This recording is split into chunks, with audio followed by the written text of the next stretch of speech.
The freezing Chicago rain sliced through Elena Vasquez's threadbare uniform like 1,000 tiny knives, soaking her to the bone as she struggled with the heavy iron lid of the estate's industrial dumpster, her fingers numb and clumsy against the freezing metal. She had only meant to empty the kitchen refuse and rush back into the warmth of the scullery, but when the lightning tore open the purple sky, the flash illuminated a nightmare that stopped her heart dead in her chest. There, nestled among the rotting vegetables and black trash bags, lay a child curled in a fetal bowl, her lips turning a terrifying shade of blue and her tiny body shuddering with the last dregs of life. "Dear God, there is a child in here," the words ripped from Elena's throat as a sob, and without a single thought for the filth or the smell, she dove into the bin. Scooping the ice-cold body of 3-year-old Lily Corsetti into her arms and tearing off her own coat to wrap it frantically around the little girl. She didn't care that the freezing rain was now soaking her skin directly or that she was trembling violently from the shock, because the only thing that mattered was the faint, erratic beat of the heart against her own. "Help! Someone help me! She is freezing!" Elena screamed, turning toward the mansion's back entrance, her feet slipping in the mud as she cradled the heiress against her chest to share her body heat. But before she could take another step, the patio doors flew open and Rachel Dawson, the head nanny, stepped out under the floodlights, her face twisting instantly from shock into a mask of calculated horror. "Oh my God, what are you doing with her?" Rachel shrieked, her voice piercing the storm with a theatrical pitch that sent a chill deeper than the wind down Elena's spine. "Guards, help! The maid is kidnapping Miss Lily." She was throwing her in the trash. Elena froze, the blood draining from her face as she shook her head wildly, gasping, No, I found her, I was saving her," but her defense was drowned out by the thundering of boots on pavement. For armed mercenaries materialized from the shadows like wolves, and before Elena could scream again, a rifle but slammed into her shoulder, sending her sprawling into the slush, while rough hands tore the crying child from her grip. She was still gasping for air, the taste of mud and copper filling her mouth, when the air in the courtyard suddenly grew heavier, suffocating the very storm around them. Dominic Corsetti emerged from the darkness of the house, a figure carved from midnight and violence, his expensive Italian suit absorbing the rain while his eyes burned with a rage so cold it felt like a death sentence. He didn't run, he stalked toward them, the water parting around him as he took his shivering daughter from the guard, his jaw clenching tight enough to snap bone when he saw the filth smeared on her pale skin. He handed the child to his right hand, Marco, with a tenderness that vanished the instant he turned his gaze upon Elena, who was cowering in the mud at his feet.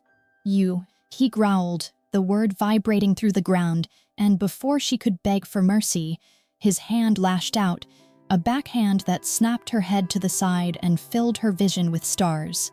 "You threw my flesh and blood away like garbage," he stated, his voice devoid of humanity, ignoring her desperate whimpers of innocence as he looked down at her like she was a roach he had yet to crush. "Take her to the basement and break her," he ordered the guards, turning his back on her screams. "I want to know who paid her to kill my daughter before I finish her myself." The stairs were not polished wood like the grand staircase above, but raw, unforgiving concrete that scraped against Elena's bare legs as the guards hauled her down into the belly of the estate. Every step sent a fresh jolt of agony through her shoulder where the rifle, but had connected, mixing with the metallic tang of blood filling her mouth from the blow she had taken to the face. She tried to find her footing, tried to walk to preserve some shred of dignity, but the men moved with a brutal efficiency that offered no quarter.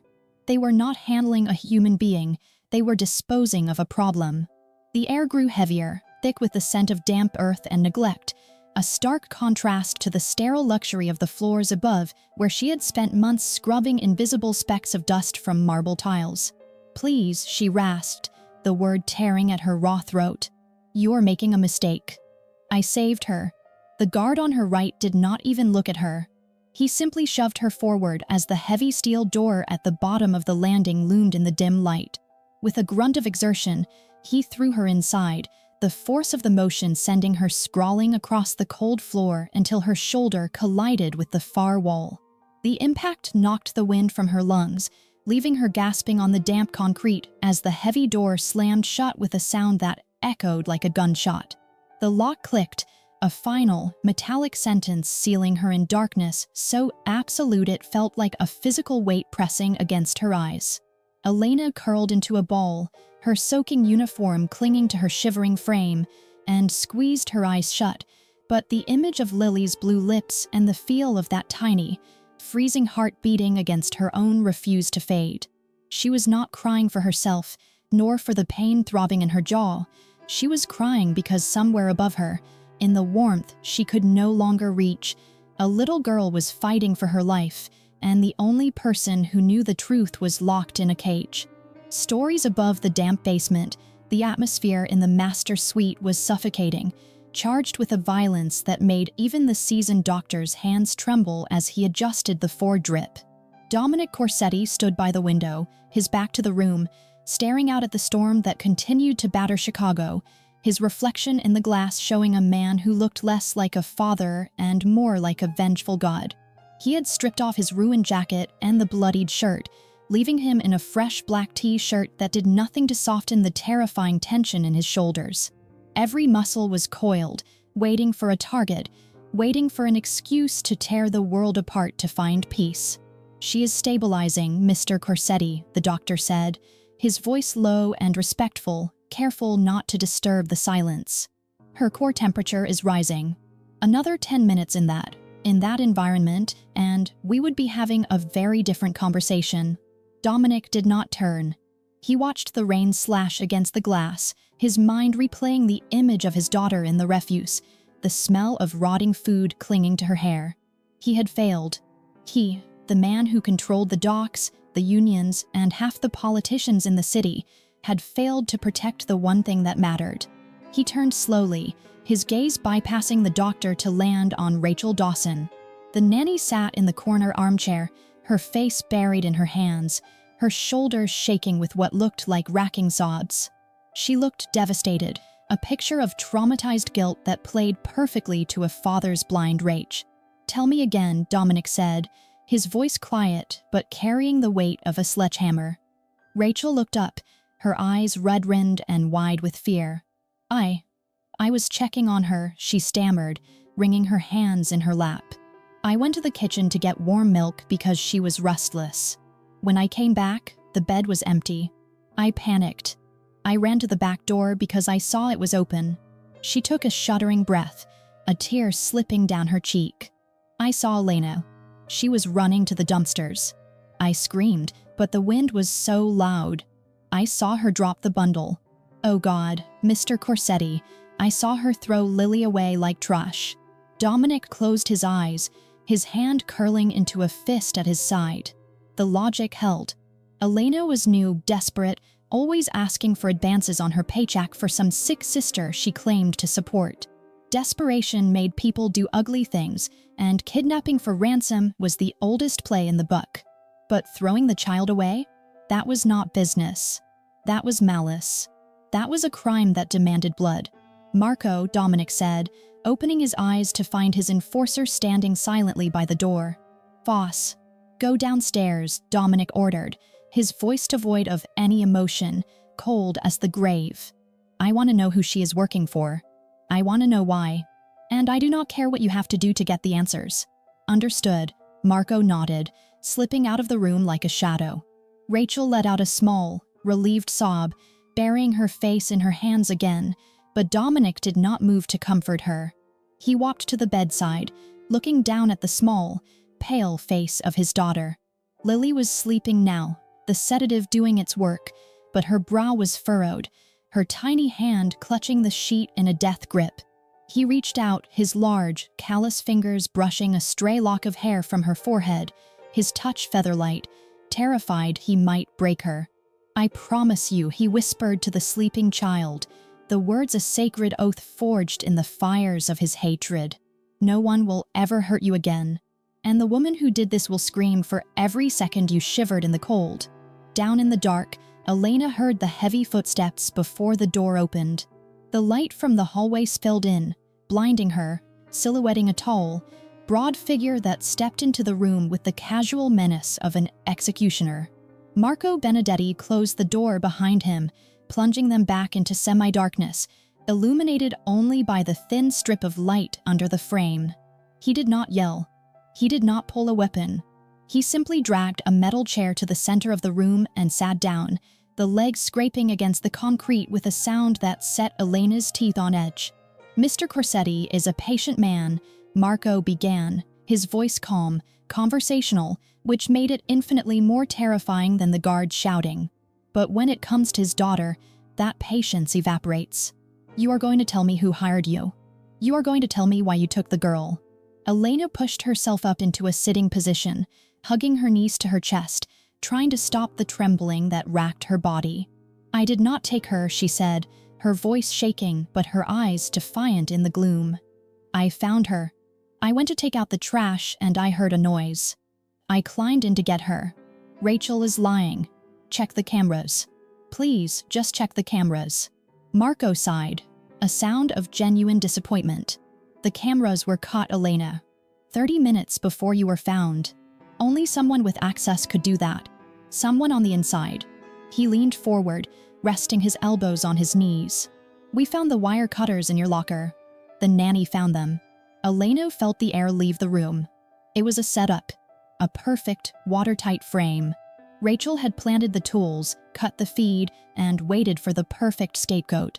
"I do not have wire cutters," Elena whispered, horror dawning on her. "I don't even know where the camera controls are. I am a maid. I scrub floors." "You are a liar," Marco said, standing up. He walked over to her, towering above her huddled form. "And liars do not belong in my house. They belong in the system." He reached down, grabbing her by the collar of her ruined uniform and hauling her to her feet, ignoring her cry of pain as her injured shoulder flared. "The boss wants you broken, but he also wants you to suffer. And in Chicago, the best place for suffering isn't this basement. It's Cook County general population." He dragged her toward the door, and Elena fought him, digging her heels into the concrete, panic overriding her pain. "No, please. My sister needs me. I have to work. You cannot put me in jail, she will die."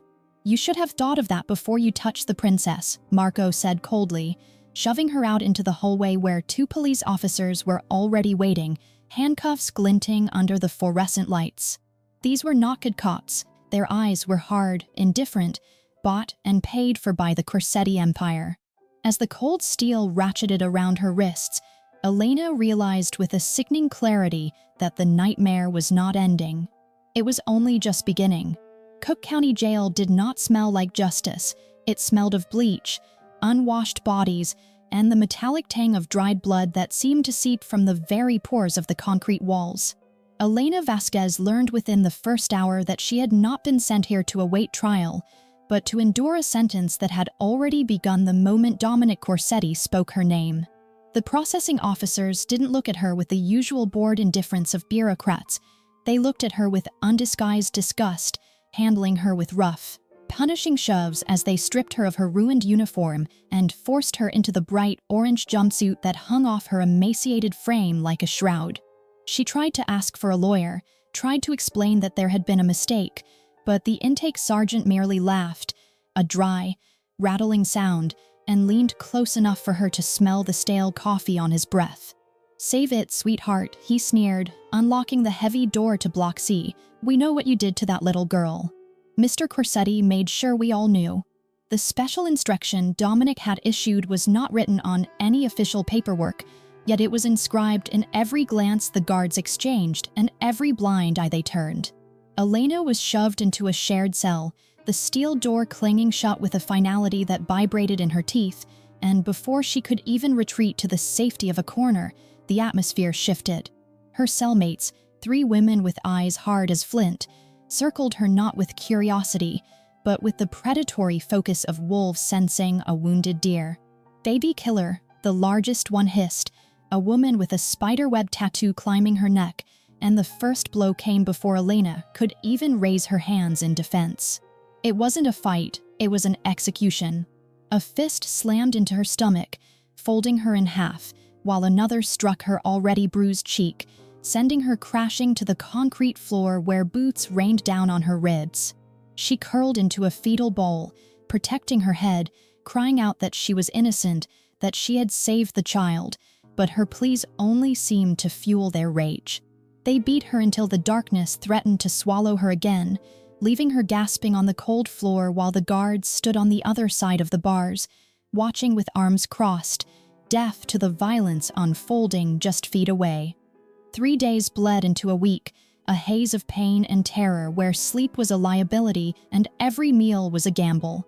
Elena survived by making herself small, pressing herself into the shadows of the bottom bunk, her body a map of blue and black bruises that throbbed in time with her heart.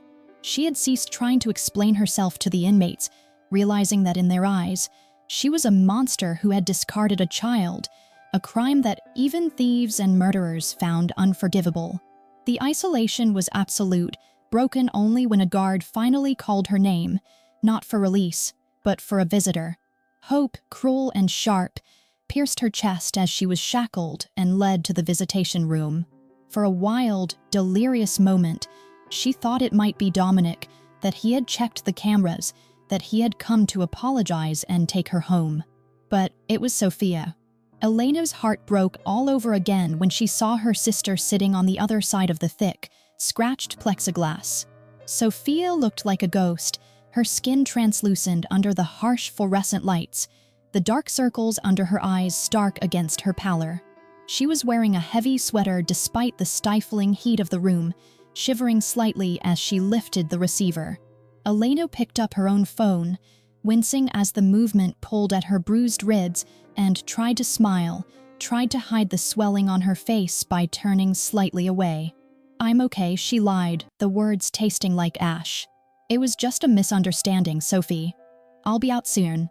Sophia didn't buy it, her eyes filled with tears as she pressed a trembling hand against the glass, tracing the line of Elena's battered jaw.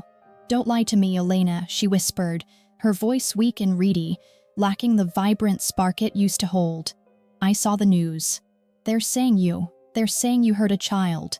She paused, coughing into her fist, a wet, rattling sound that made Elena's blood run cold. "But that's not why I came. The doctor called this morning." Elena gripped the receiver tighter. "The doctor? Is it the valve? Do we need to schedule the checkup?"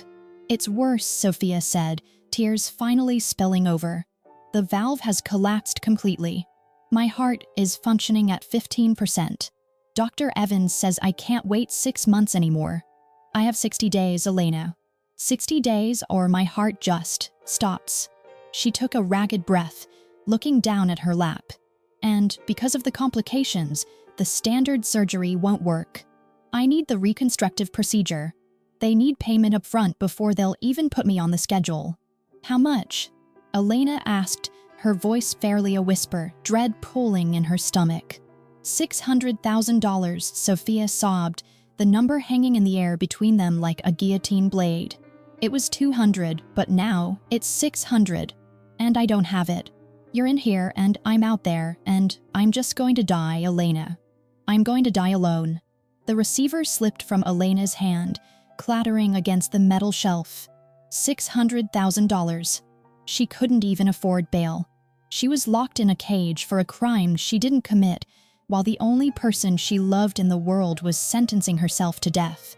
The guard behind her stepped forward, signaling that time was up, and panic, raw and feral, clawed its way up Elena's throat. She slammed her hand against the glass. "No, wait. Sophia, listen to me." But the guards were already pulling her sister away. Sophia looked back one last time, her expression one of utter, defeated resignation, before the door closed, severing the lifeline. "Please," Elena screamed, spinning around to face the guard, grabbing his uniform with her shackled hands. "You have to let me make a call. Call Mr. Corsetti. Please, just tell him my sister is dying. I'll do anything. I'll confess, I'll sign whatever he wants. Just tell him to help her." The guard shoved her back, his face twisting into a sneer. "Mr. Corsetti knows exactly where you are," he laughed, the sound echoing off the cinder block walls. "He's the one who paid for your special accommodations. You think he cares about your sister? You tried to kill his daughter. As far as he's concerned, your whole family can rot." He dragged her back toward the cell block, ignoring her sobbing pleas, throwing her back into the darkness where the wolves were waiting, leaving Elena with the crushing realization that she wasn't just trapped. She was buried alive, and the dirt was piling up fast. The silence in the Corsetti mansion was heavier than the grave, a suffocating blanket that muffled the footsteps of the staff and turned the sprawling estate into a mausoleum of unsaid words. Dominic sat by his daughter's bedside, watching the rise and fall of her small chest, his own heart beating a frantic rhythm against his ribs as he waited for a sign of the vibrant, laughing child she had been just a week ago. But Lily remained a shell, her eyes wide and glassy, staring at the ceiling with a vacillating terror that refused to let her speak or eat, shrinking away from everyone who approached as if the world itself had become a mouth of teeth waiting to devour her. When Rachel Dawson entered the room carrying a tray of warm soup, stepping softly across the plush carpet with a smile that looked pasted on, the reaction was instantaneous and violent. Lily didn't just turn away, she scrambled backward against the headboard, her tiny body seizing in a convulsion of pure panic, a high-pitched keen escaping her throat that sounded like a wounded animal. "Get out," Dominic growled, not at his daughter, but at the nanny who froze mid-step, the soup trembling in the bowl, and though Rachel looked hurt, backing away with a murmured apology, Dominic felt a prickle of unease crawl up his spine, a predator's instinct warning him that the scent in the air was wrong. Sleep was a stranger to Dominic now, but exhaustion eventually dragged him into a restless doze in the armchair, only to be shattered 3 hours later by a scream that tore through the darkness like a physical blow. He was on his feet with his gun drawn before his eyes were fully open, adrenaline flooding his veins as he rushed to the bed where Lily was thrashing against the sheets, fighting off invisible demons. "No, no water. Cold," she sobbed, her hands clawing at the air, her eyes squeezed shut in a nightmare that refused to break.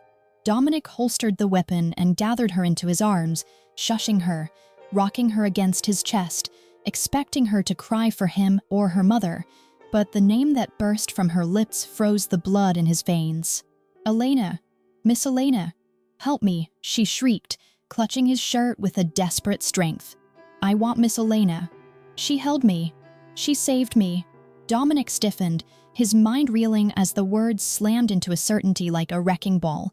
Because a child does not cry out for the monster who threw her away, she cries out for the one who pulled her back from the edge. The seed of doubt, once planted, grew with terrifying speed, driving Dominic down to the basement security hub where Marco was already waiting, his face illuminated by the cold blue glow of a dozen monitors. "The internal logs didn't sit right with me, boss," Marco said, his voice low and grim as his fingers flew across the keyboard, bypassing the standard protocols to dig into the system's root architecture. The cameras weren't just cut, they were disabled using an override command, a command that requires biometrics or a localized passcode. He hit a final key, and a string of data spilled down the screen, highlighting a timestamp and a user ID that made the room spin. "That is Vincent's code," Dominic whispered, the betrayal tasting like file, but Marco wasn't finished. "We have more. I pulled favors with the Harrison estate next door. Their perimeter cam catches the edge of our service alley." He clicked a file, and the grainy, black and white footage flickered to life, showing the storm-lashed night in stark contrast. Dominic watched, his breath caught in a stranglehold, as a figure emerged from the kitchen door, struggling with a heavy bundle wrapped in a blanket. It wasn't Elena. The height, the gait, the shape of the silhouette was unmistakable even in the rain. It was Rachel Dawson. She moved with a hurried, nervous energy, glancing over her shoulder before heaving the bundle into the dumpster and slamming the lid, dusting her hands off as if she had simply discarded a bag of kitchen waste. Minutes later, another figure appeared, smaller, frantic, wearing a threadbare uniform. Elena. He watched the woman he had destroyed dive into the trash without hesitation, watched her pull his dying daughter out and wrap her in her own coat, watched her run toward the house screaming for help only to be met by Rachel's accusation.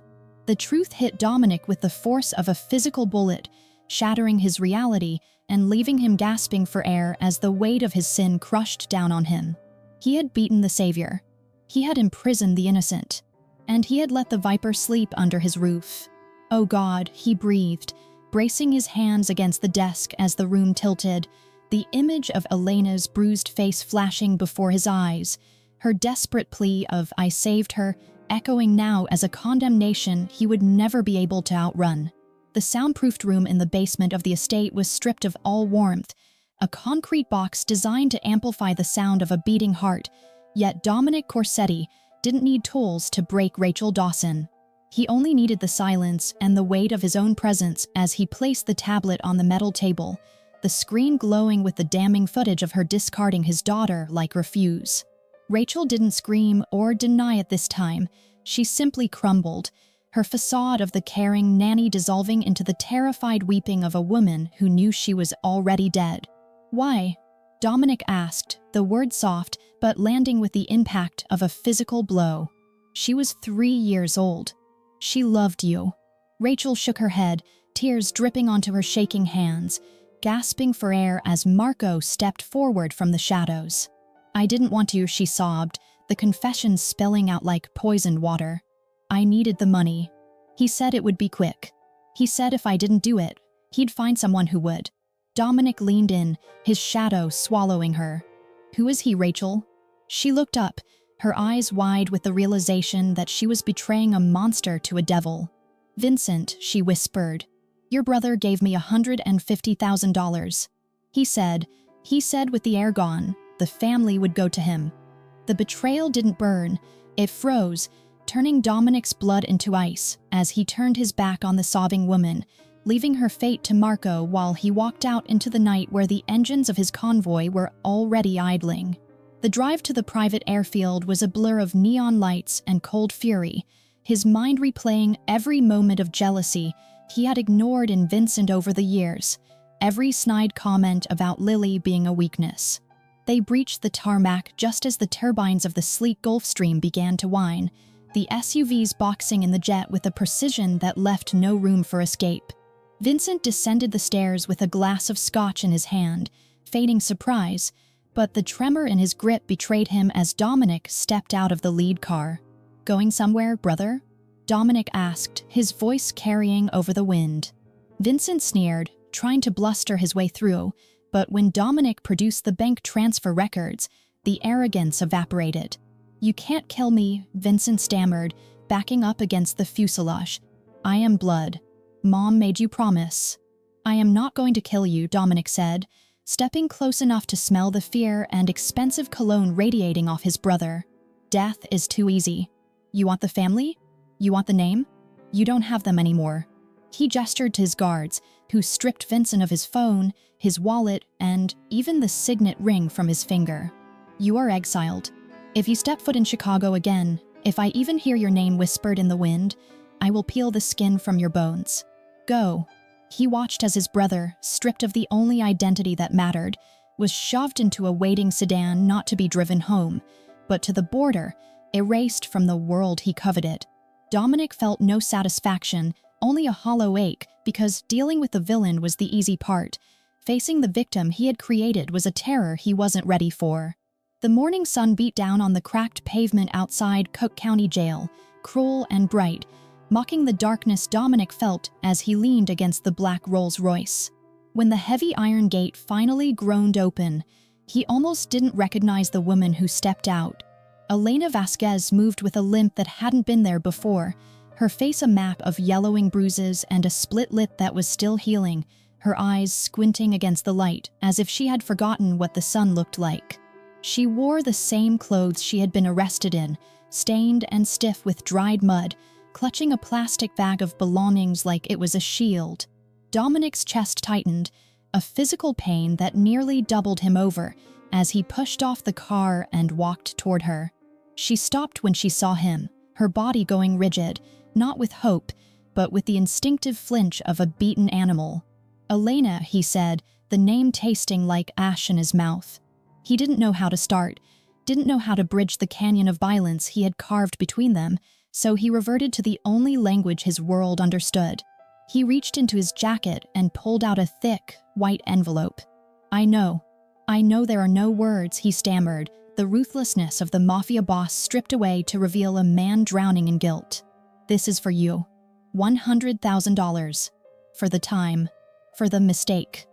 Elena looked at the envelope, then up at his face, her dark eyes hollow and haunted. For a second, the silence stretched, taut as a wire, before she let out a sound that was half laugh, half sob. "A mistake," she whispered, her voice raspy from disuse. "You think this was a mistake?" She stepped forward, ignoring the way her leg dragged, and the slap cracked through the parking lot like a gunshot. It wasn't a powerful blow, she was too weak, but it stung Dominic more than a knife to the gut. He stood there, taking it, his cheek burning, as she snatched the envelope from his hand. "You beat me," she hissed, tears finally spilling over to track through the grime on her cheeks. "You locked me in a cage with animals. You let them break my ribs. You let my sister get closer to death while I rotted." With a scream of pure, unadulterated rage, she hurled the envelope into his chest, the bills exploding outward and fluttering to the dirty asphalt like dead leaves. "I don't want your blood money, Dominic Corsetti. You can't buy my dignity. You broke me, and no amount of cash is going to fix that."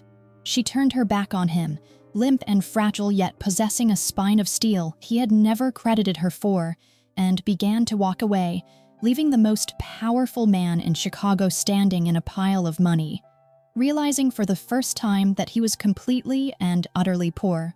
Elena had barely put 3 blocks of distance between herself and the scattered bills in the parking lot when her phone vibrated against her hip, a buzzing insect signaling the end of her brief, defiant victory. She answered breathless, her limp dragging her pace down to a painful shuffle, but the voice on the other end froze the blood in her veins colder than the jail cell floor had ever been. "Miss Vasquez, you need to get to St. Jude's immediately," the nurse said, her tone clipped and professional, devoid of the panic that instantly seized Elena's chest. "Sophia collapsed 20 minutes ago. Her heart rhythm is erratic. We are stabilizing her, but Dr. Evans says we have reached the end of the line." The phone slipped in her sweaty palm as she gasped, "I am coming," and began to run, ignoring the screaming protest of her bruised ribs and the fire igniting in her injured knee. She didn't have money for a cab, didn't have the breath to scream for help, so she forced her battered body to move, fueled by a terror so absolute it eclipsed the physical agony of the last 2 weeks.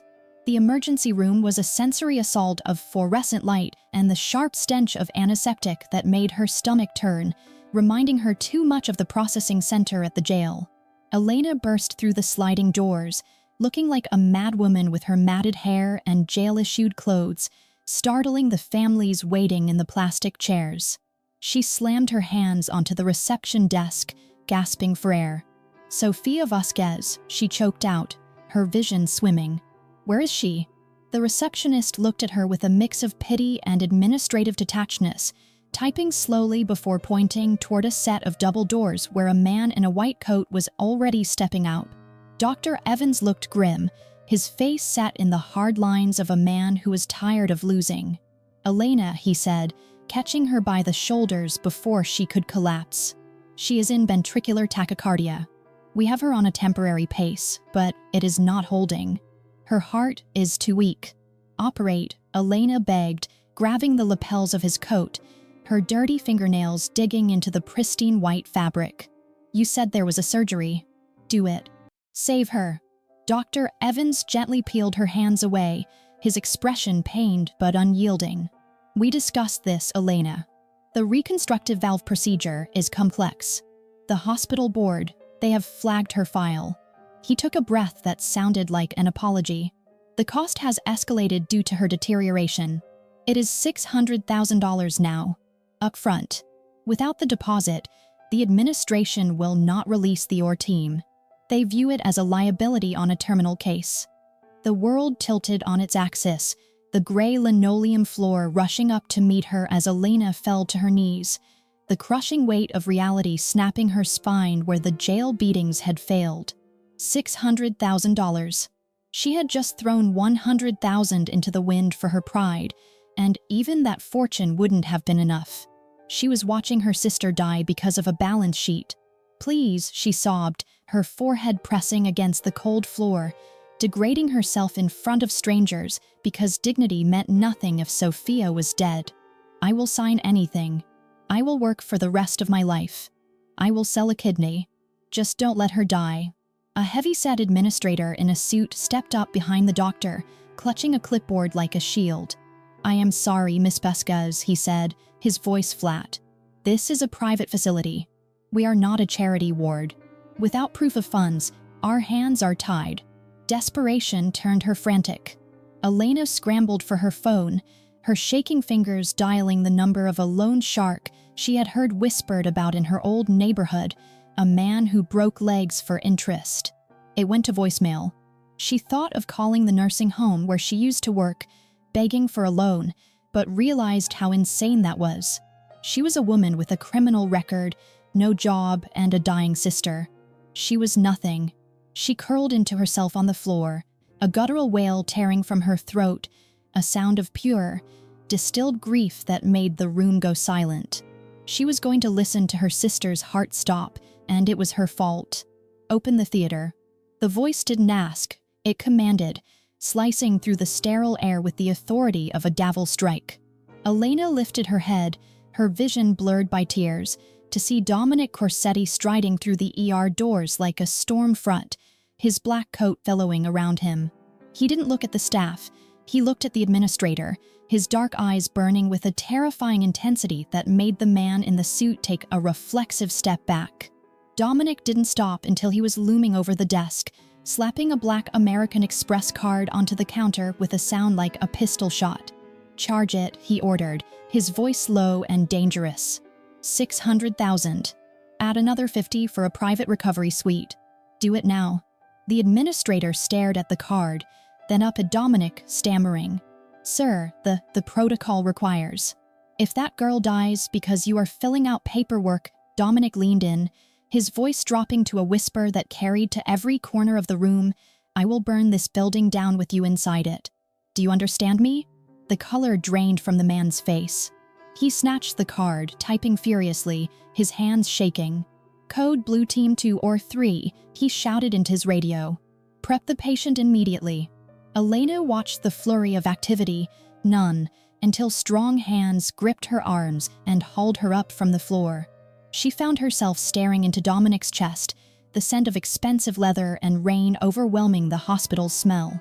She tried to pull away, panic flaring again. "I can't," she gasped, shaking her head. "I can't pay you back. I won't belong to you." She thought of the jail, of the control he wielded, terrified that this was just another cage, a golden one bought with her sister's life. Dominic didn't let go, his grip firm but careful, as if he were holding something that had already been shattered. He looked down at her, and the arrogance that usually defined his features was gone, replaced by a raw, bleeding desperation that mirrored her own. "I don't want your money, Elena," he said, his voice rough. "And I don't want to own you." He glanced toward the double doors where nurses were rushing Sophia's gurney down the hall. "I nearly killed the woman who saved my daughter. I let you rot while my brother paid for murder." He looked back at her, his eyes dark with a haunted shadow. "This isn't a loan. This is penance. I am not buying you. I am trying to save myself from hell. Let me do this. Please." Elena searched his face for the trap, for the cruelty she had lived with for 2 weeks, but saw only a man terrified of his own sins. Her resistance crumbled, her legs giving out, and she slumped against him. Dominic caught her, holding her upright as the weight of the last month finally broke her. They stood there in the middle of the waiting room, the maid and the monster, bound together not by a contract, but by the fragile thread of a life hanging in the balance. The hours that followed were a blur of ticking clocks and silent prayers. Dominic didn't leave. He sat beside her in the uncomfortable plastic chairs, a sentinel in a 3-piece suit, bringing her water she didn't drink and staring at the operating room doors with the same intensity he used to stare down rivals. When Dr. Evans finally emerged, pulling his surgical mask down, Elena stopped breathing. The doctor looked tired, sweat beading on his forehead, but he offered a small, weary smile. "She made it," he said. "The valve is seated. Her rhythm is stable. She is going to live, Elena." Elena let out a sob that was more air than sound, burying her face in her hands as relief washed over her in a tidal wave. She felt a hand on her shoulder, tentative, heavy. She looked up to see Dominic standing there, looking at the doctor with a nod of acknowledgement, but his eyes were on her. He didn't smile, he looked like he didn't know how anymore, but the tension in his shoulders had finally snapped. He had used his power for destruction his whole life, but tonight, for the first time, he had used it to heal the wound he had inflicted. And as Elena looked at him, the hatred that had sustained her in jail began to fracture, replaced by a confusing, terrifying gratitude. The silence of the hospital recovery room was the first peace Elena had known in weeks, a quiet broken only by the rhythmic beep of the monitor that proved Sophia's heart was beating strong and steady. For 7 days, Elena had lived in this chair, watching the color return to her sister's cheeks, refusing to leave the sterile sanctuary for fear that the world outside would try to break them again. But the world came knocking on the 8th morning in the form of Marco Benedetti, who stood in the doorway holding a bouquet of lilies that looked like an apology no one knew how to articulate. He didn't look like the enforcer who had dragged her to the basement. He looked tired, his suit rumpled, carrying the weight of a house that was crumbling without a foundation. "Miss Vasquez," he said, keeping his voice low so as not to wake Sophia. "I didn't come to harass you. I came because Lily isn't eating." The name hit Elena harder than a physical blow, twisting a knot of worry in her stomach that she hadn't realized was there. She tried to harden her heart, to remember the cold concrete of the cell and the indifference of the guards, but the image of the little girl curled in the trash refused to be exorcised. "That isn't my problem, Marco," she whispered, though her hands trembled in her lap. "You have nannies. You have doctors. You have millions of dollars." Marco stepped closer, placing the flowers on the side table with a heavy sigh. "We fired the staff. All of them. After Rachel. Mr. Corsetti doesn't trust anyone near her. But she wakes up screaming every night, Elena. She asks for the lady from the rain. She asks for you." He looked at her, his dark eyes pleading. "The doctors say it's failure to thrive. Trauma. She's fading, and if she dies, I don't think the boss will survive it." Elena returned to the Corsetti estate not as a prisoner in the back of a van, but seated in the leather interior of a sedan that felt too much like a hearse. As the iron gates swung open, a phantom pain shot through her bruised knee, a somatic memory of the night she was dragged across this very gravel. The mansion loomed ahead, a beautiful, terrifying fortress of stone and glass that looked devoid of life, its windows dark like unseeing eyes. Dominic met them at the front door, and the change in him was startling. The arrogance was gone, stripped away to reveal a man hollowed out by fear. He wore a simple button-down shirt with the sleeves rolled up, revealing forearms tense with stress, and dark circles bruised the skin beneath his eyes as if he hadn't slept since the night at the hospital. He didn't speak, didn't offer a platitude. He simply stepped aside and gestured toward the stairs, a silent admission that he was powerless in his own kingdom. The nursery was dim, the curtains drawn against the midday sun, smelling of stale air and sadness. Lily sat in the center of the massive bed, clutching a teddy bear, her small frame looking impossibly fragile against the silk sheets.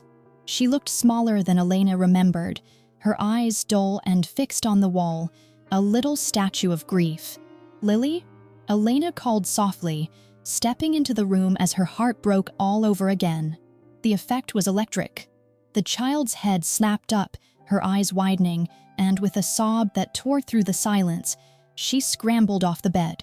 "Mommy," she shrieked, running across the room on unsteady legs, ignoring Dominic, ignoring Marco, hurling herself at the only safety she recognized. Elena dropped to her knees just in time to catch her, the impact knocking the breath from her lungs as tiny arms locked around her neck with a grip of iron. "Mommy, you came back," Lily wept, burying her face in Elena's neck, her tears hot against Elena's skin. "I was good. I promise I was good." Don't go away." Elena held her tight, rocking her back and forth, whispering soothing nonsense, tears streaming down her own face. She looked up and saw Dominic standing in the doorway, watching them. The expression on his face was a devastating mixture of relief and pure, unadulterated heartbreak. He was the father who would die for his child, yet he was forced to watch her call a stranger mother because he had failed to make her feel safe. Later, after Lily had finally eaten a bowl of soup and fallen asleep holding Elena's finger, the adults stood in the hallway, the air thick with unspoken tension. "She needs you," Dominic said, his voice rough, refusing to meet her eyes. "Name your price. Double whatever the agency rate is. Triple." "I don't care." He reached for his wallet, a reflex of a man who solved every problem with currency, but Elena placed a hand on his arm to stop him. The contact made him flinch, not from pain, but from the shock of her touch.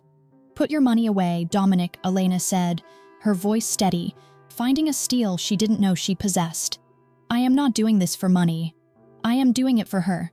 She stepped back, creating a boundary he could not cross. "But if I stay, things change. I am not your servant. I am not your prisoner. I have conditions." Dominic looked at her then, really looked at her, seeing not the maid he had dismissed, but the woman who held his world in her hands. "Name them," he said. First, Elena said, raising a finger. "No violence. Not in front of her, not near me. I don't want to see guns. I don't want to hear about business. If I see one drop of blood in this house, I leave, and I take her trust with me." Dominic nodded, a muscle feathering in his jaw. "Done." "Second," she continued, her voice hardening, "you treat me with respect. You don't order me. You ask. You say, please. And you say, thank you. You might be the king of Chicago out there, but in this house, you are just a father, and I am the woman saving your daughter." Dominic stared at her, the request foreign on his tongue, a language he hadn't spoken in decades. He swallowed hard, his pride warring with his desperation, until he bowed his head slightly. "Agreed," he rasped. "Please." And third, Elena finished, softer now. "I am an employee. I have days off. I see my sister. I come and go as I please. You do not lock doors on me ever again." "Never again," Dominic vowed, the promise heavy and absolute. "You have the run of the estate. The guest wing is yours. Redecorate. Change whatever you want. Just stay." That evening, Elena moved her meager belongings into the guest suite, a set of rooms larger than any apartment she had ever rented. The space was cold, decorated in impersonal grays and blacks like the rest of the mansion, a reflection of the man who owned it. She set her bag down and walked immediately to the floor-to-ceiling windows, throwing the heavy velvet curtains wide open. The golden light of the setting sun flooded the room, chasing away the shadows, illuminating dust motes dancing in the air. She wasn't forgiving him, not yet, maybe not ever, but as she looked out over the gardens where the hydrangeas were beginning to bloom near the very spot she had found Lily, she knew she was exactly where she was supposed to be. She was the light in the monster's house, and for the sake of the little girl sleeping down the hall, she would make this cold stone fortress burn with warmth, even if she had to set fire to Dominic's world to do it. The transformation of the Corsetti estate did not happen with the violent upheaval of a coup, but rather with the slow, terrifying erosion of old habits.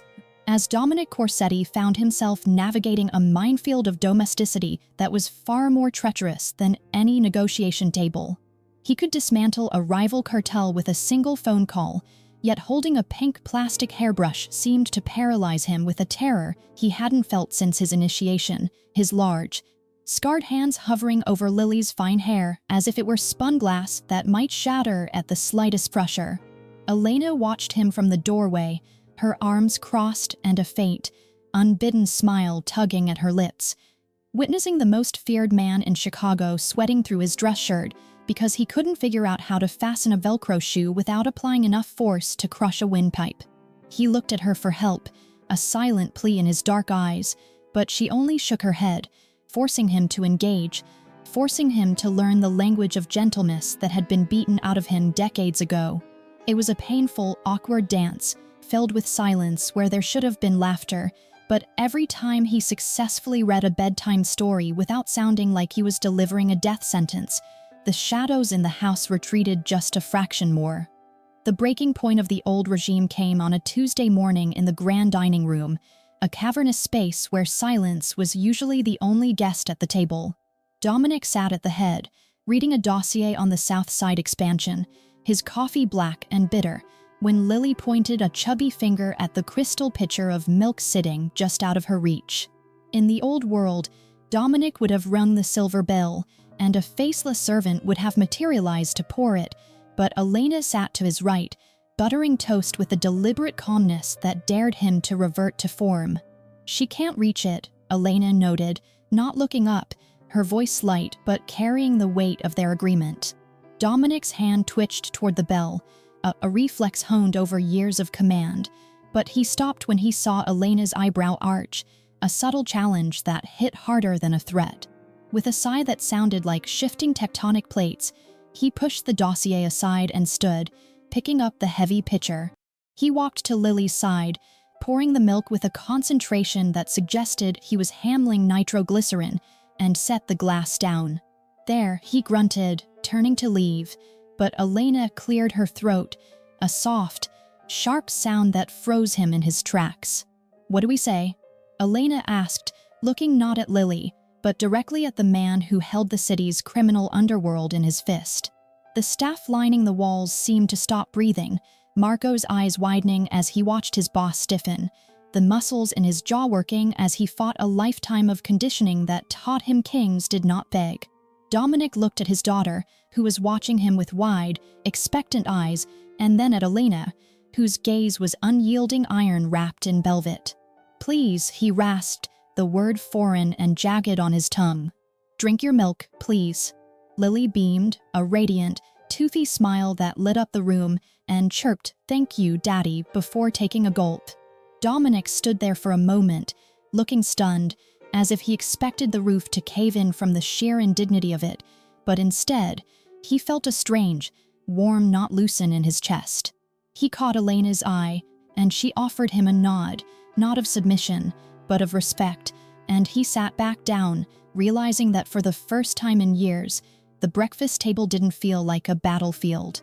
But the true test of this fragile new reality arrived 3 nights later, carried on the wings of a storm that battered Chicago with a ferocity that rattled the window panes in their frames. The estate's generators usually kicked in seamlessly, but a lightning strike to the main transformer sent the mansion plunging into absolute, suffocating darkness. The scream that tore from the nursery wasn't just fear, it was a primal recollection of the dumpster, of the cold and the dark and the abandonment. Dominic moved before he thought, knocking over a chair in his haste, sprinting down the hallway at the same time Elena burst from her suite, the two of them colliding at the nursery door before rushing inside together. "We're here. We're here," Elena cried, finding Lily in the blackness by the sound of her sobbing, gathering the trembling child into her arms just as Dominic's heavy presence filled the space beside them. They sat on the edge of the oversized bed, illuminated only by the sporadic, violent flashes of lightning that turned the room into a strobe-lit tableau of fear and comfort. Lily was sandwiched between them, her face buried in Elena's chest, her small hand reaching out to grip Dominic's shirt with a desperation that twisted his gut. "I've got you," Dominic whispered, his voice rough, his hand covering Lily's back, and in doing so, his fingers brushed against Elena's arm. He didn't pull away. In the dark, stripped of his suits and his power and his lights, the barriers that usually stood between them crumbled into dust. "I hate the dark," he confessed, the admission slipping out into the quiet space between thunderclaps, a secret he had never told a living soul. "It reminds me of before, of being powerless." Elena turned her head, her face inches from his in the gloom, and he could feel the warmth of her breath, smelling of mint and rain. She didn't mock him, she didn't use his weakness as leverage. Instead, she shifted her hand, covering his where it rested on their daughter, her skin soft against his callous knuckles. "You aren't powerless anymore," she whispered, her thumb tracing the ridge of a scar on his hand. "You came running. You are here." That is what matters. Dominic looked at her, his eyes adjusting to the shadows, tracing the curve of her jaw and the fierce determination in her eyes. He had spent his life believing he was a monster, a creature made of violence and incapable of softness, yet this woman, this maid who had every reason to hate him, looked at him as if he were worth saving. The air in the room shifted, charged with something far more volatile than the storm outside. Dominic leaned in, drawn by a gravity he couldn't resist, his gaze dropping to her lips. He saw Elena's breath hitch, saw her eyes flutter, but not close, saw the way she didn't retreat from the man who had once ordered her destruction. For a heartbeat, the world narrowed down to the space between them, electric and terrifying, a precipice he was ready to jump from. He wanted to kiss her, wanted it with a hunger that eclipsed his need for air, but just as he tilted his head, Lily shifted in her sleep, letting out a soft sigh that broke the spell. Dominic pulled back, his heart hammering against his ribs like a trapped bird, realizing with a terrifying clarity that he wasn't just learning to be a father, he was falling in love with the one woman who could destroy him, not with a bullet, but by leaving. The summer heat had finally settled over Chicago, baking the pavement and turning the Corsetti estate's gardens into a lush, vibrant explosion of color that seemed to mock the gray misery of the previous winter. For 3 months, the mansion had known peace, a strange and fragile ecosystem where guards played cards in the sun, and Dominic Corsetti learned that Saturday mornings were for cartoons, not sit-downs. He stood on the balcony of his study, watching Elena push Lily on the swing set he had ordered installed the week after the blackout, the sound of their laughter drifting up to him like a melody he was terrified would stop playing. Sophia had just left an hour ago, healthy and glowing, having spent the weekend gossiping with Elena and spoiling Lily, and as Dominic watched the black SUV escorting her back to the city fade down the driveway, he allowed himself the dangerous luxury of believing he had actually gotten away with it. But the illusion of safety shattered the moment Marco stepped onto the balcony, his face stripped of its usual stoicism and replaced by the grim pallor of a man bringing news of war. "The streets are silent, boss," Marco said, his voice low, refusing to look at the garden below. "The South Side cruise went dark an hour ago. No chatter. No movement. Someone has cleared the board." Dominic turned, the ice returning to his veins instantly, the father vanishing as the dawn resurfaced. "Who has the muscle to silence half the city?" he asked, though a sickening dread was already pulling in his stomach. Before Marco could answer, a scream from the garden tore through the air, not a scream of play, but a sound of pure, unadulterated terror that sent Dominic vaulting over the balcony railing, dropping 12 feet to the grass below without a thought for his ankles. He sprinted toward the swing set where Elena was kneeling in the dirt, her phone clutched in shaking hands, her face drained of every drop of blood. Lily was crying, confused by the sudden shift, but Elena didn't seem to hear her. She was staring at the screen as if it were a window into hell. "Elena," Dominic barked, reaching her in seconds, his hand going to the gun at the small of his back. "What is it? Is it a hit?" She didn't answer him, couldn't answer him, because her throat had closed up around a sob so violent it shook her entire frame. She simply held the phone up, her fingers trembling so hard the image blurred. Dominic took it, his eyes scanning the video playing on the screen. It was grainy, shot in low light, but the subject was unmistakable. Sophia was tied to a wooden chair in the center of a derelict warehouse, duct tape sealing her mouth, tears streaming down her terrified face as a man's hand gripped her hair, yanking her head back. Then the camera panned, and Vincent Corsetti's face filled the frame, older, gaunter, with a jagged scar running down his cheek that hadn't been there when Dominic exiled him. "Hello, brother," Vincent smiled, the expression twisting his face into a rictus of madness. "You took my name. You took my city. So I took your spare." The camera swung back to Sophia, who whimpered against the gag. "I have 30 men, Dominic. Professionals. Not the street trash you're used to. But I don't want you. Not yet." Vincent leaned close to the lens. "I want the maid. Send her alone. Tonight. The old meatpacking plant on 42nd. If I see one guard, if I smell one cop, the girl dies. If she doesn't come, I'll send you the sister in pieces." The video cut to black, leaving a silence in the garden that was louder than a gunshot. Elena scrambled to her feet, stumbling back from him, her eyes wide and wild. "I have to go," she gasped, the words tumbling out in a panic-stricken rush. "He wants me. I have to go right now." She turned to run toward the house, presumably to find keys, to find a car, to throw herself into the fire to save the only family she had ever known. She didn't care that it was a trap. She didn't care that Vincent would kill them both. She only saw Sophia in that chair. "Elena, stop!" Dominic roared, lunging forward to catch her arm just as she reached the patio steps. She fought him, thrashing with a strength born of desperation, hitting his chest, clawing at his grip. "Let me go," she screamed, tears flying from her eyes. "He's going to kill her. You saw him. He's going to kill her if I don't go. He will kill you both." Dominic shouted back, shaking her once, hard enough to snap her focus back to him. He pulled her flush against his chest, trapping her flailing arms, forcing her to look into his eyes, which burned not with the cold rage of the past, but with a fierce, protective fire. "Vincent is a liar and a coward. If you walk into that warehouse alone, you die, Sophia dies, and he wins. Is that what you want?" Elena slumped against him, her fight draining away into agonizing sobs. "She's all I have," she wept into his shirt. "I promised our mother I would protect her. I can't let her die, Dominic. I can't." "She is not all you have," Dominic said, his voice dropping to a low, intense rumble that vibrated through her chest. He gripped her chin, forcing her head up. "You have me. You have Lily. You are a Corsetti in everything but name, and we do not negotiate with terrorists. We exterminate them." He looked over her shoulder at Marco, who had arrived with a team of guards, weapons already drawn. "Mobilize everyone," Dominic ordered, his voice turning into cold steel. "The inner circle. The elite guard.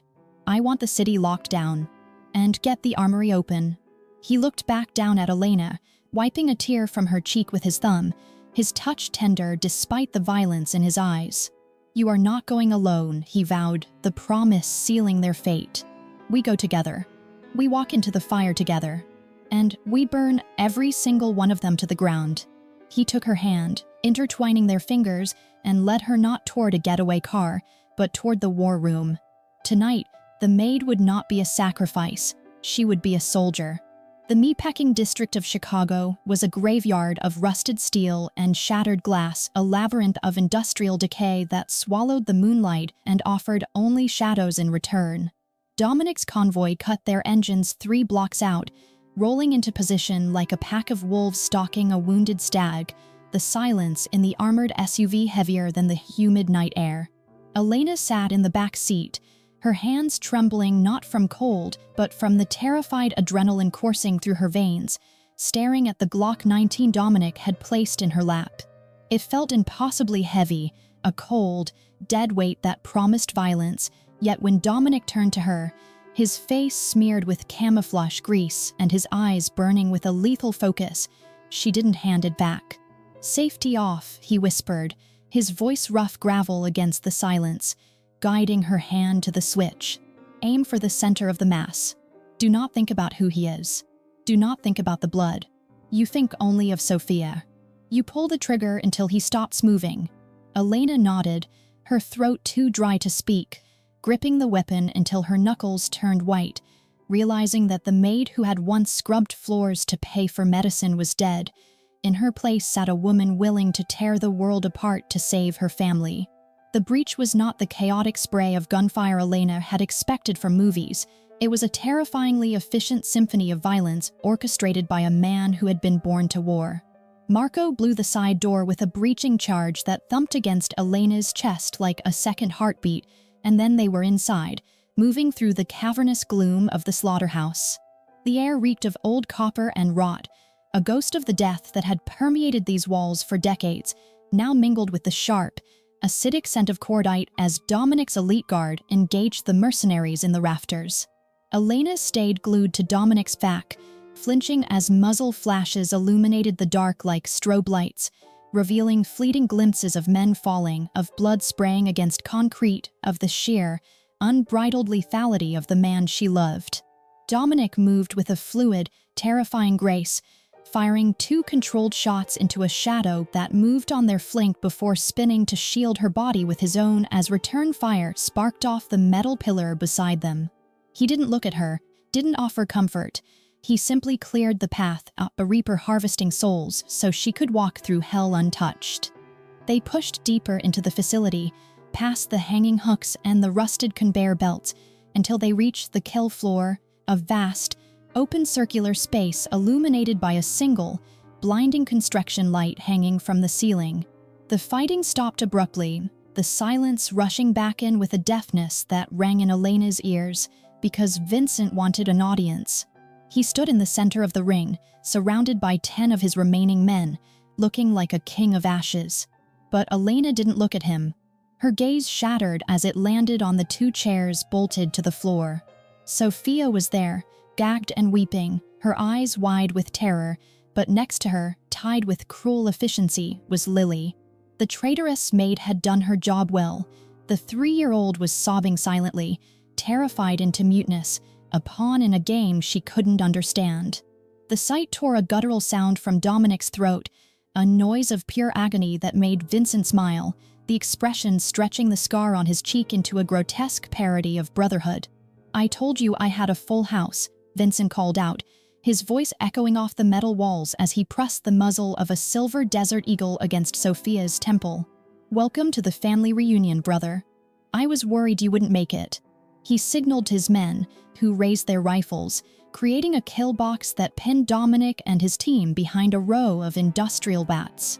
Dominic froze, his weapon raised but useless, his eyes darting between his brother's manic grin and the terrified faces of the 2 people he loved most in the world.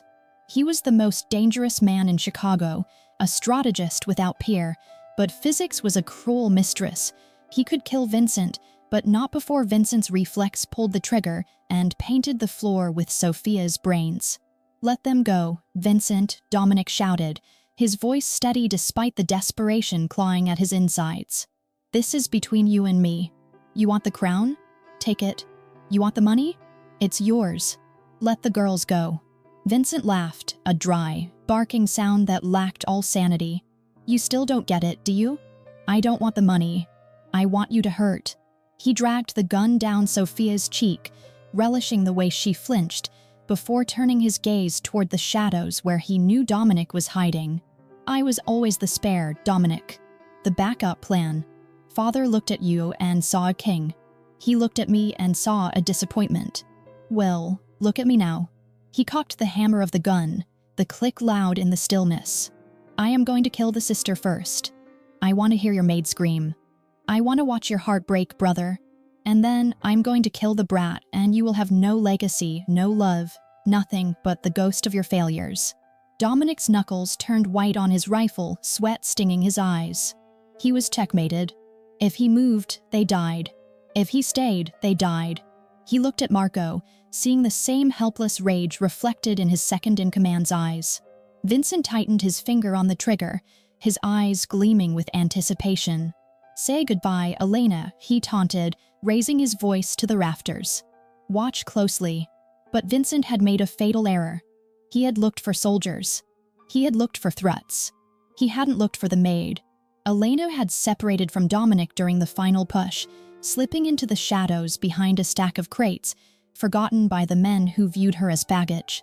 She watched Vincent press the gun to her sister's head, watched Lily squeeze her eyes shut waiting for the end, and the terror that had paralyzed her since the dumpster evaporated, replaced by a cold, crystalline clarity.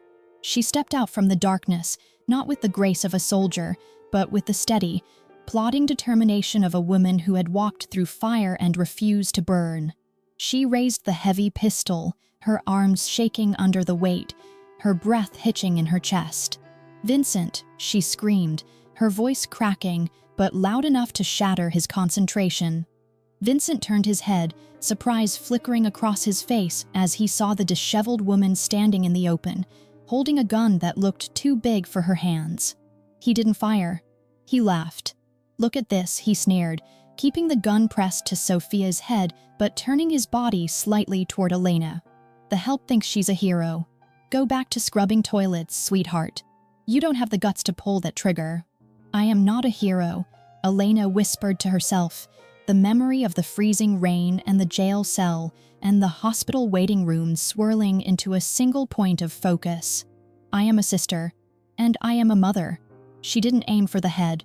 She didn't try to be a sniper.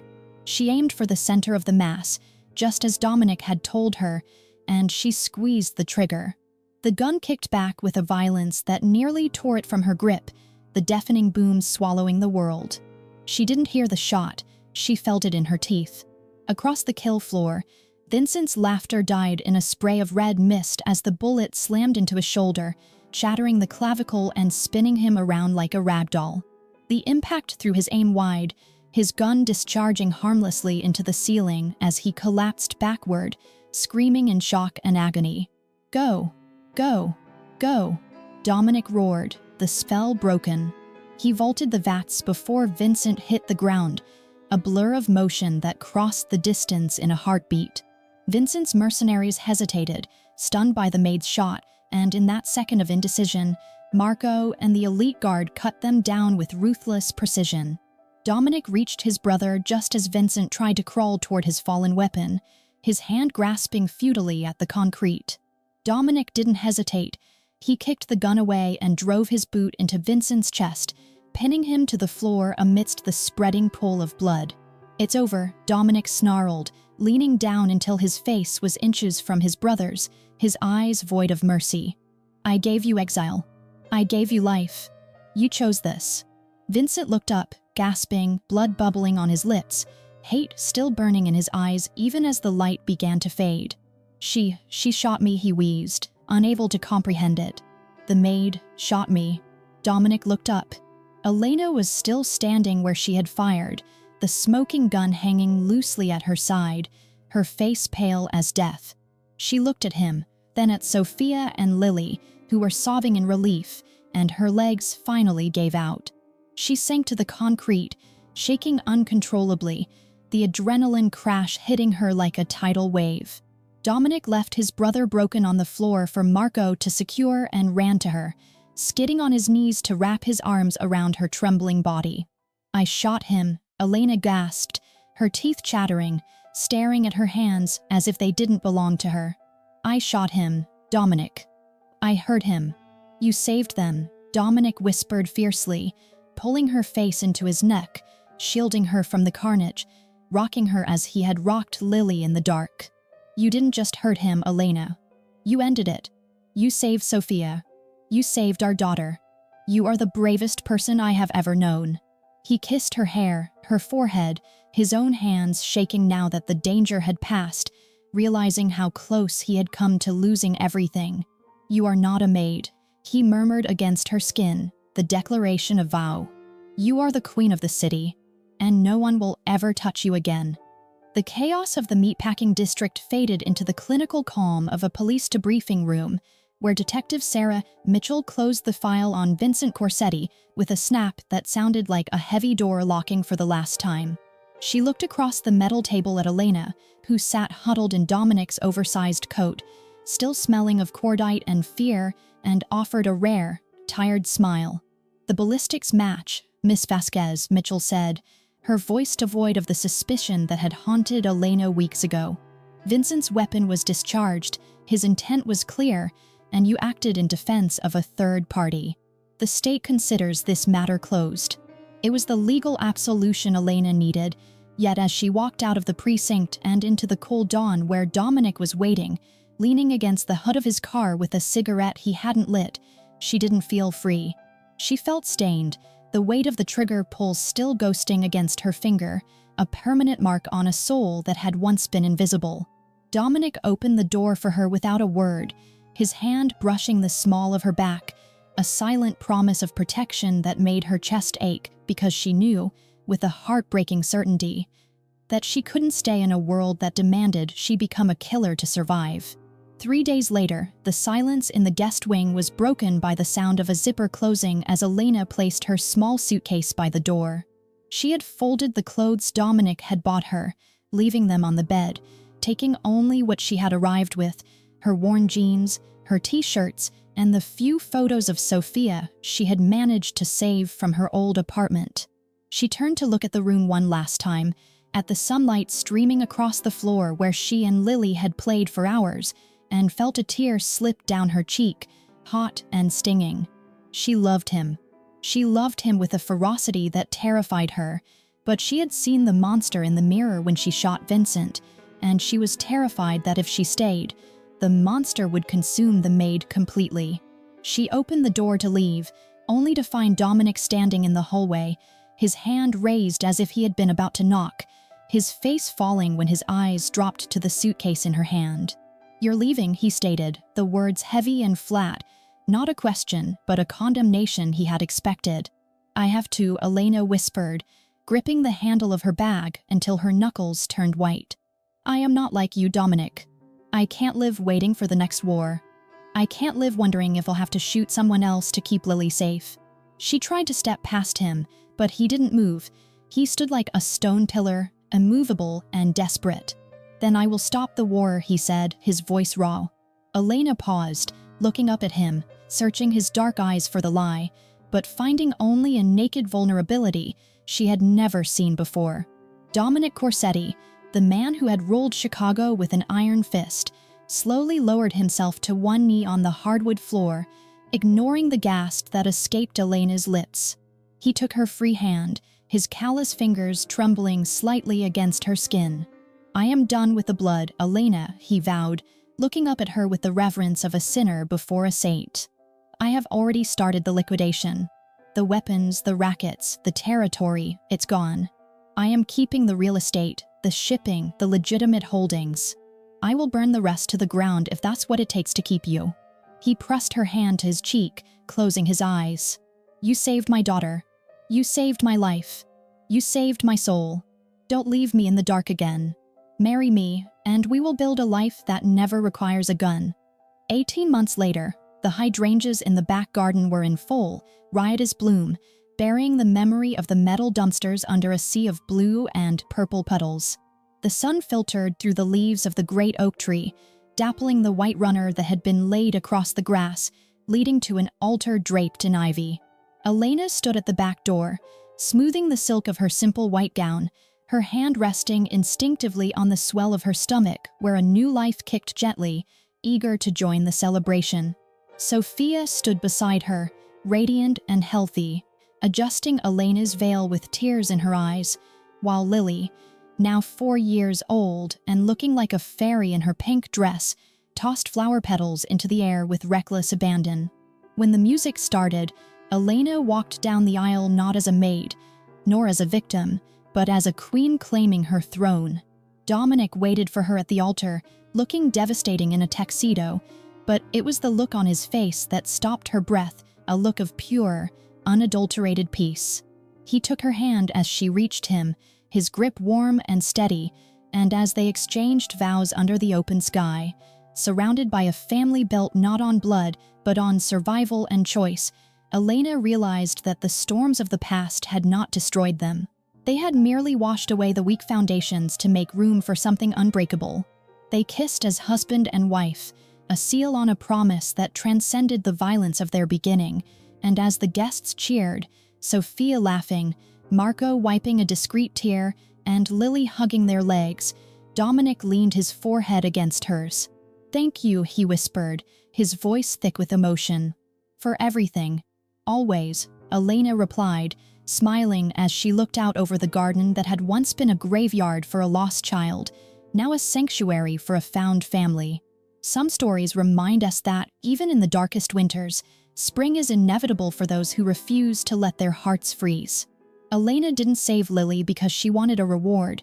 She saved her because she knew what it felt like to be thrown away, and in doing so, she saved herself. This tale teaches us that redemption isn't a destination you reach by being perfect. It's a road you walk by trying to be better than you were yesterday. It reminds us that family isn't just about whose DNA you share, but about who is willing to bleed for you, who stands in the rain with you, and who helps you rebuild when the world falls apart. Thank you so much for journeying with the Maid and the monster here on Sunni Romance. We tell these stories because we believe that no matter how deep the pit, Love is always a ladder out. If Elena's courage touched you, or if Dominic's transformation gave you hope, please like this video and share it with someone who needs a reminder that second chances are real. We want to hear from you in the comments. Have you ever had to forgive someone who hurt you to build a better future? Or do you think some lines can never be uncrossed? Let us know your thoughts. Until next time, keep your heart open, because you never know when a storm might bring you exactly what you need.